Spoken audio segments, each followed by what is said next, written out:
Haba na ng na-record ko. Akala ko nagre-record. Hindi pala. Nauubos na rin tong kinakain ko, guys. Ayan.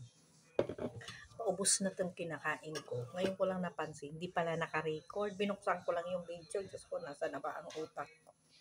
So, ito na nga, guys. Kaya nga pala ako nag-record. May chismis ako sa inyo. O, di ba mahilig kayo sa chismis? I-chismis ko lang yung nangyari sa amin kanina ni Lola. Medyo naaawa akong naano din kanina. Kasi, hindi rin talaga kasi ito yung chismis. Kwento ko sa inyo. Ito yung pala kinakain ko sa inyo bago yan. Ito kinuha to, guys. Paubos na kasi. Alam niyo yung kinuha. Siguro wala nakakalam sa atin sa kinuha, no? Lalo na sa Pilipinas o dito sa Israel. Usong-uso tong kinuha. Maganda ito. Mababa yung nito. Para ka na rin nagkanin ito. Mabigat sa tiyan ba? Pero mababa yung healthy. Healthy food. Masarap din siyang kainin. Ngayon, no, ang chismis ko nga ito. Tungkol sa sahod, guys. Tungkol to sa sahod. May dalawang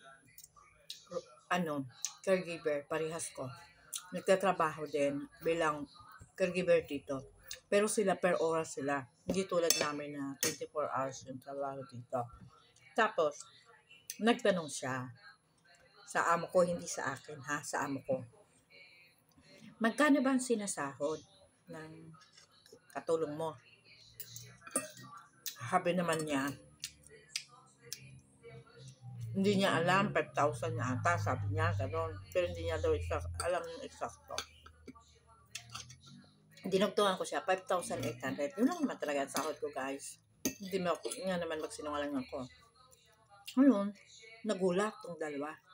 Kasi ang sabi, hindi yan sahod, hindi yan pera. Hindi ganyan ang pasahod. Di, sinagot ko naman, syempre. Sabi ko, yun yung minimum naming pasahod, naming mga Pilipino dito. Yun talaga yung basic naming sinasahod kami lahat dito. Sabi kong ganon.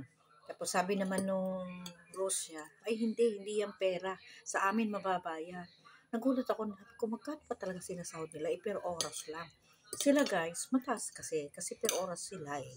Iba yung per oras, iba yung rate ng per oras. Tapos sabi niya, magreklamo ka. Kung ano-ano lang sinasabi, nagluluto ka pa, naglilinis ka pa. Magreklamo ka. Sabi niya gano'n.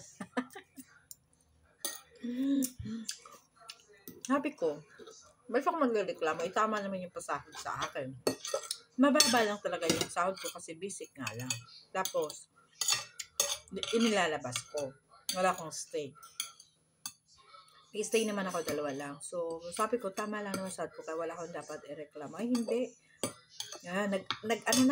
Hindi ako yung yung amo ko na yung dinaldala nung dalawang caregiver. Sabi ko doon sa amo ko, tara na, umalis na tayo kasi parang hindi na maganda yung takbo ng usapan. Tapos nag-ano-ano na sila.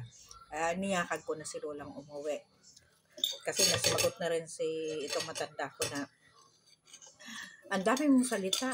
Hindi mo naman alam. Wala ka namang alam. Ay, sabi naman nung Russia. Hindi, marami akong alam. Matagal na ako nagtatrabaho dito.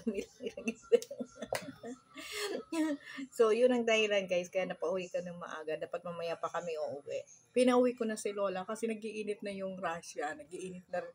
Ang pinapalabas niya, parang kinakampihan niya ako kasi maliit yung sahod ko na pinapaunawa ko sa kanya. Yung sahod ko ay basic. Tama lang naman. Sa lahat kasi kami dito, guys. Ang sahod namin, 5,800. Gano'n. O ba yung sahod nila, sa sahod namin ng mga Pilipino, kahit 24 hours pa kami, nagtatrabaho. Ganun yun. At mahina rin yung pag-unawa nung Russia. Kaya yun, sabi ko kay Ima, tara na, umuwi na tayo. Kasi si Ima nanggigigil na rin. Gigil na rin. Kasi nasa normal ang isip na ni Ima. Yun ang kwento ko, guys.